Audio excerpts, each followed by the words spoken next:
जय हिंद दोस्तों, स्वागत है आप सभी का आपके अपने यूट्यूब चैनल जैकपुर पे। तो आज के इस वीडियो में हम लोग क्लास 11 के अर्थशास्त्र का यानी इकोनॉमिक्स का मॉडल क्वेश्चन पेपर ऐसे 1 के लिए सेट 2 लेकर आए हैं। इसके पहले भी मैंने इसका सेट 1 चैनल पे कल ही अपलोड किया था, तो आप लोग उसको ज़रूर देख लीजिएगा। प्लेलिस्ट में आपको मिल जाएगा, प्लेलिस्ट का लिंक हम डिस्क्रिप्शन में डाल देंगे, या नहीं तो इस वीडियो के लास्ट में भी आपको प्लेलिस्ट का लिंक मिल जाएगा। तो आप लोग प्लीज़ उसको ज़रूर देख लीजिएगा। तो चलिए शुरू करते हैं हम लोग आज का ये वीडियो। और सबसे पहले हम आपको यही कहेंगे कि आप हमारे वीडियोज़ पे यदि चैनल पे पहली बार विजिट कर रहे हो तो प्लीज़ सब्सक्राइब कर लीजिएगा, ताकि आपके फाइनल एग्ज़ाम की भी तैयारी आपके अच्छे से हो पाए। सबसे पहला सवाल देखिए, यहाँ पर आपसे पूछा गया है कि अर्थशास्त्र जीवन के सामान्य कारोबार के संदर्भ में मनुष्य क्या अध्ययन है। ये कथन किस अर्थशास्त्री का है, यानी कि आपको बताना है कि ये बात किसने कहा था। तो ये बात कहा था अल्फ्रेड मार्शल ने। ऑप्शन बी इसका राइट आंसर होगा। अगला सवाल है हमारा कि आर्थिक समस्या क्यों उत्पन्न होती है। तो आर्थिक समस्या जो उत्पन्न होती है वह संसाधनों की दुर्लभता के कारण उत्पन्न होती है। किसके कारण होती है? संसाधनों के दुर्लभता के कारण। नेक्स्ट है आपका, निम्नलिखित में से कौन एक संख्यांकी आंकड़ा नहीं है।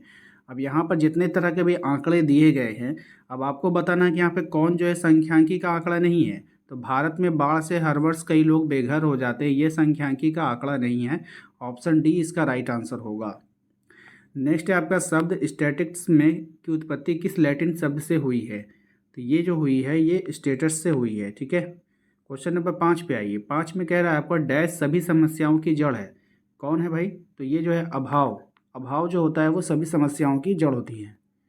अगला सवाल है हमारा कि निम्नलिखित में से चर का एक उदाहरण दीजिए। तो चर का एक उदाहरण क्या हो जाएगा? राष्ट्रीय आय। राष्ट्रीय आय जो है वो चर का एक उदाहरण है। प्रतिदर्श सर्वेक्षण से क्या लाभ है? तो प्रतिदर्श सर्वेक्षण का लाभ होता है कम खर्च, कम प्रगणक की आवश्यकता, कम समय। तो इनमें से सभी इसका राइट आंसर होगा। नेक्स्ट है आपका क्वेश्चन नंबर 8 में, इनमें से किस संस्था के द्वारा समाज आर्थिक मुद्दों पर राष्ट्रीय स्तर के लिए सर्वेक्षण किया जाता है। तो राइट आंसर हो जाएगा राष्ट्रीय प्रतिदर्श और सर्वेक्षण संगठन। सभी सवाल देखिए इंपॉर्टेंट रहेगा एग्जाम के लिए, तो इसलिए वीडियो को स्किप मत कीजिएगा, पूरा देख कर जाइएगा। भारत की जनगणना में किस प्रकार की सांख्यिकी आंकड़े एकत्र किए जाते हैं। राइट आंसर हो जाएगा आपका जन्म और मृत्यु दर से संबंधित, साक्षरता और जनसंख्या के आकार की संरचना। तो इनमें से सभी हो जाएगा इसका राइट आंसर।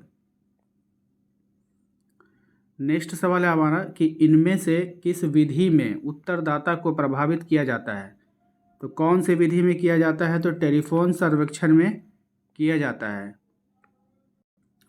क्वेश्चन नंबर 11 पे आइए। क्वेश्चन नंबर 11 में क्वेश्चन नंबर पहले 10 कर लेते हैं ना। 10 में कह रहा है कि इनमें से किस विधि में उत्तरदाता को प्रभावित किया है। तो टेलीफोन सर्वेक्षण में, ये तो हो गया है। दूसरा है आपका वर्ग सीमा 60 से 80 का मध्य बिंदु क्या होगा। तो वर्ग सीमा है 60 से 80 का जो मध्य बिंदु होगा वो 70 होगा। ठीक है, मिडिल पॉइंट होता है। 60 और 80 है। ठीक है, 60 और 80 का बीच का जो मिडिल पॉइंट होगा वो कितना होगा? 70 होगा। ठीक है, नेक्स्ट है, जब आंकड़ों का वर्गीकरण के समय के अनुसार किया जाता है तब उस वर्गीकरण को क्या कहते हैं।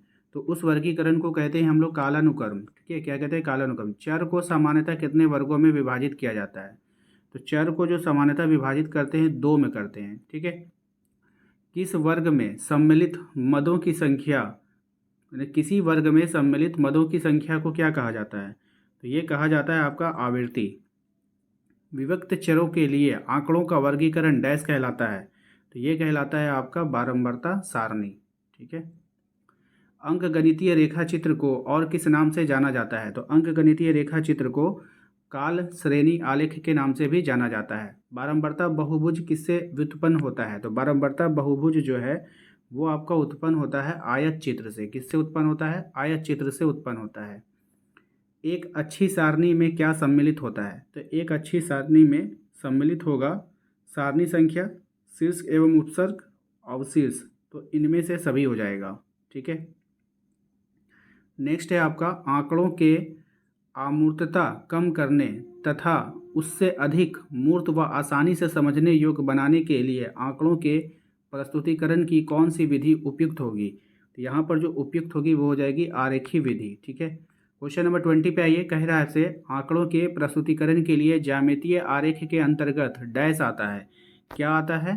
तो बारंबारता बहुभुज आता है। देखिए, आशा करेंगे आप लोगों को वीडियो अच्छा लग रहा होगा, क्योंकि लास्ट टाइम पर इतना कुछ करने के लिए काफ़ी मेहनत लगती है। तो प्लीज़ हमें सपोर्ट करें और कम से कम 200 लाइक का टारगेट मैंने रखा है आज के इस वीडियो के लिए, क्योंकि ये लास्ट वीडियो होगा आपका और एग्ज़ाम देने जा रहे हो आप लोग। तो बेस्ट ऑफ लक सभी को, इस टारगेट को ज़रूर पूरा कर दीजिएगा और फाइनल एग्ज़ाम में इसी तरह हम आपके लिए मेहनत करें। तो आप लोग जो है प्लीज़ चैनल को सब्सक्राइब कर लीजिए, बेल आइकन को प्रेस कर लीजिएगा एंड हमारे व्हाट्सएप ग्रुप को ज़रूर ज्वाइन कर लीजिएगा, लिंक हमने डिस्क्रिप्शन में डाल दिया है। चलिए अगले सवाल पे आते हैं। तो ये हमने बता दिया आपको कि अब आते हैं नेक्स्ट सवाल पे। मलमल किस वस्त्र का एक किस्म है? अब यहाँ से पूछा है आपको, जो मलमल है वो किस वस्त्र का एक किस्म है? तो ये हो जाएगा आपका सूती वस्त्र। नेक्स्ट है आपका धन निष्कासन सिद्धांत का प्रतिपादन किसने किया था? तो ये किया था दादा भाई नौरोजी ने। हो जाएगा आपका ऑप्शन नंबर बी। ठीक है। नेक्स्ट है आपका निर्यात अतिरेक से क्या तात्पर्य है? तो निर्यात अतिरेक से तात्पर्य है आयात की तुलना में निर्यात अधिक होना, ऑप्शन बी। औपनिवेशिक भारत में साक्षरता दर कितनी थी? तो औपनिवेशिक भारत में जो साक्षरता दर थी वो थी 16% से अधिक थी। नेक्स्ट है आपका कि भारत में सर्वप्रथम रेलगाड़ी किन दो स्टेशन के बीच चली थी? तो भारत में सर्वप्रथम रेलगाड़ी जो चली थी वो मुंबई और पुणे के बीच चली थी। ठीक है।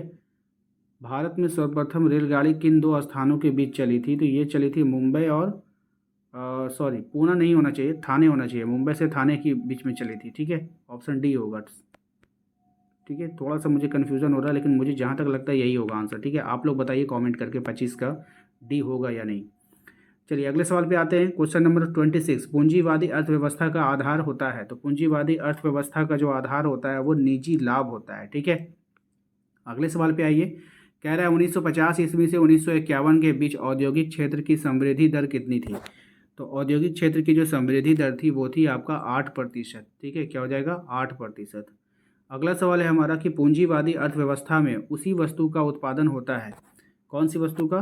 तो बाजार में जिसकी मांग हो, जिसकी उत्पादन में लाभ हो, विदेशों में जिसकी मांग हो, तो इनमें से सभी। अच्छा, अभी तक आप लोगों ने एक चीज़ सीख लिया होगा कि जहाँ कभी भी इनमें से सभी आता है तो वो आपका फिक्स हो जाएगा। ठीक है, उसमें मार दीजिएगा आप, क्योंकि वो एक नंबर आपका हो जाएगा। मुझे जहाँ तक उम्मीद है कि 40 में से कम 5 सवाल आपको ऐसे दिखेंगे। 40 में से कम 5 सवाल आपको ऐसे दिखेंगे जिसमें इनमें से सभी होगा। तो 5 नंबर तो आपका यहाँ पे फिक्स हो जाएगा। ठीक है, तो बिल्कुल आप लोग टेंशन नहीं लीजिएगा, ये सब फ्री के नंबर होंगे आपके। नेक्स्ट है, भारत में पंचवर्षीय योजना की संकल्पना किस देश से ली गई है? तो भारत में पंचवर्षीय योजना की जो संकल्पना ली गई है वो रूस से ली गई है, ऑप्शन डी। परिप्रेक्ष्यात्मक योजना के लक्ष्य को प्राप्त करना होता है, यानी कि कितने दिनों में प्राप्त करते हैं? तो ये 20 वर्षों में प्राप्त किया जाता है। अगला सवाल है हमारा कि स्वतंत्रता प्राप्ति के पश्चात भारत में किस योजना की शुरुआत हुई थी? तो ये जो योजना था पंचवर्षीय योजना। ठीक है, जब स्वतंत्रता हम लोगों को मिल गया तो उसके बाद जो है भारत में पंचवर्षीय योजनाओं को शुरू किया गया। अगला सवाल है जीडीपी की गणना में किस क्षेत्र में उत्पादन को शामिल किया गया? तो राइट आंसर हो जाएगा इसका आपका कृषि, उद्योग और पर्यटन, इनमें से सभी हो जाएगा। ठीक है।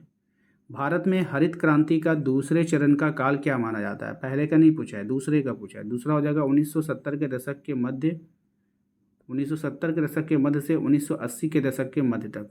ठीक है, तो ऑप्शन बी इसका राइट आंसर हो जाएगा, ये वाला। चलिए अगले सवाल पे आइए। औद्योगिक नीति 1956 में प्रस्ताव में उद्योगों को कितने वर्गों में विभाजित किया गया है? राइट आंसर हो जाएगा 3 वर्गों में। विदेशी ऋण क्या होता है, इसके बारे में जान लीजिए। विदेशी ऋण जो होता है वो क्या होता है? विदेशी संस्थाओं से सरकार के द्वारा लिया गया जो ऋण होता है वो विदेशी ऋण कहलाता है। भैया सरकार लेगी ना तभी ऋण कहलाएगा। 1980 के दशक के अंत में उत्पन्न आर्थिक संकट से बचने के लिए भारत को IMF से कितनी राशि ऋण के रूप में मिली थी? राइट आंसर हो जाएगा $7 मिलियन। नेक्स्ट है आपका नई आर्थिक नीति 1991 में कितने उद्योगों के लिए लाइसेंस की अनिवार्यता को जारी रखा गया था? राइट आंसर हो जाएगा 8। ठीक है। HCL टेक्नोलॉजी किस प्रकार की कंपनी है? तो HCL टेक्नोलॉजी जो होता है वो IT कंपनी है। नेक्स्ट है आपका क्वेश्चन नंबर 39 में कंपनियों के द्वारा किसी बाहरी स्रोत से नियमित सेवाओं को प्राप्त करने की प्रक्रिया क्या कहलाती है? तो ये जो कहलाती है आपका बाह्य प्रमाण प्रक्रिया कहलाती है। अगला सवाल जो है हमारा इसमें कह रहा है आपसे कि भारत में एलपीजी नीति से लाभान्वित नहीं होने वाला एक क्षेत्र कौन सा है।